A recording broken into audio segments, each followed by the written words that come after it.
Friends, welcome to STM lakhs. இன்றைக்கி நம்ம சேனலில் என்ன பார்க்க போகிறோன்னா, உருளைக்கிழங்கு சிப்ஸு தாங்க பார்க்க போகிறோம். நல்ல மொறுன்னு நல்ல கரன்னு சூப்பராக சுவையாக நம்ம கடையில் வாங்காமல் நம்ம வீட்டிலே ஈஸியான முறையில் எப்படி செய்யலான்னு பார்க்கலாம்.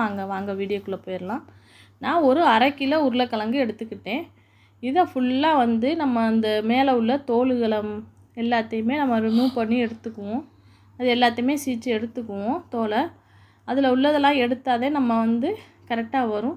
அதனால நம்ம அந்த தோல் சீவுறதில் வச்சு கத்தியிலேயே எடுத்துக்குவோம். இதே மாதிரி எடுத்துக்கோங்க. ரொம்ப இது இல்லாமல் மெலிசாக எடுத்துக்கோங்க. இந்த உருளைக்கிழங்கு சிப்ஸ் நம்ம பேக்கரி கடையில் நம்ம வாங்குகிற மாதிரியே நல்ல மொறுன்னு நல்ல இந்த மெத்தடில் நீங்கள் செஞ்சிங்கன்னா நல்லா மொறுன்னு நல்லா கிறிஸ்பியாக கிடைக்கும். உடனடியாக நம்ம வீட்டிலையே நம்மளே செஞ்சிடலாம். எல்லா உருளைக்கிழங்கையும் இதே மாதிரி நான் தோல் சீவிட்டு இதை கழுவி ஒரு டைம் நல்லா தண்ணியில் வாஷ் பண்ணிக்குவோம்.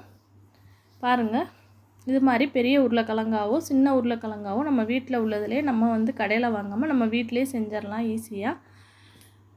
நம்ம இந்த பச்சி போடுற கட்டை இருக்குல்ல, அதை எடுத்துக்குவோம். அந்த காய் சீவுறதுலேயும் சீவலாம். இது பச்சி போடுறது, இந்த வாழைக்காய் பச்சி போடுற கட்டை. இதில் நம்ம இப்படி வச்சுக்கிட்டு நம்ம ஸ்லைஸாக இந்த உருளைக்கிழங்கை நம்ம சீச்சு எடுக்கணும். ஸ்லைஸாக உழுவோம் அழகாக, ரொம்ப மெலிசாக அழகாக உழுவோம். இதே மாதிரி நம்ம எல்லாம் பாருங்கள் எப்படி உழுவுதுன்னு. இதே மாதிரி நீங்கள் ஸ்லைஸாக நான் இந்த உருளைக்கிழங்கு சீச்சு எடுத்துக்கோங்க. கனமாக எடுக்காதீங்க, மெலிசாக தான் எடுக்கணும் இந்த சிப்ஸுக்கு. அப்போ தான் நம்மளுக்கு கிறிஸ்பியாக கிடைக்கும். இதே மாதிரியே எல்லாத்தையும் அந்த கட்டையில் வச்சு நம்ம தேய்ச்சி எடுத்துக்குவோம். இது மாதிரியே நம்ம செஞ்சால் அழகாக உழுவும், கீழே முத்தாக அழகாக உழுவும். நம்ம எல்லாத்தையுமே எடுத்தாச்சு. இப்போ நம்ம ஒரு காட்டன் துணி எடுத்துக்குவோம். அழகாக உழுவுது பாருங்கள் எப்படின்னு, அழகாக உழுவுது.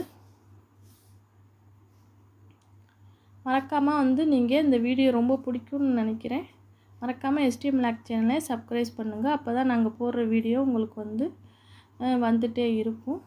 இப்போ நான் எல்லாமே சீச்சு எடுத்துக்கிட்டேன். இப்போ நான் ஒரு காட்டன் துணி, ஒயிட் துணியை எடுத்து விரிச்சுக்கிட்டு நம்ம அதில் இந்த உருளைக்கிழங்கை பொட்டேட்டோ நம்ம எல்லாத்தையுமே அந்த ஈரம் போகிற அளவுக்கு கொஞ்சம் நேரம் நம்ம அதில் அப்படியே இந்த ஃபேன் காற்றுல வச்சா சரியாக வரும். இதே மாதிரி நம்ம எல்லாத்தையுமே பரப்பி விட்டுக்குவோம்.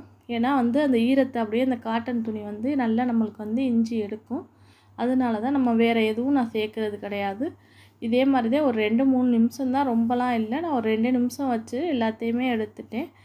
இப்போ நம்ம பாருங்கள், அந்த ஈரம் போனால் போதும். இல்லைன்னா நம்மளுக்கு ஈரம் போகாட்டி நம்ம என்ன இதில் டிப்ஸ்னால், ஈரம் போகலைன்னா நம்மளுக்கு ஒரு மாதிரி நமத்து போன மாதிரி இருக்கும். அதனால தான் இப்போ நம்ம ஒவ்வொரு பேஜாக போட்டாச்சு.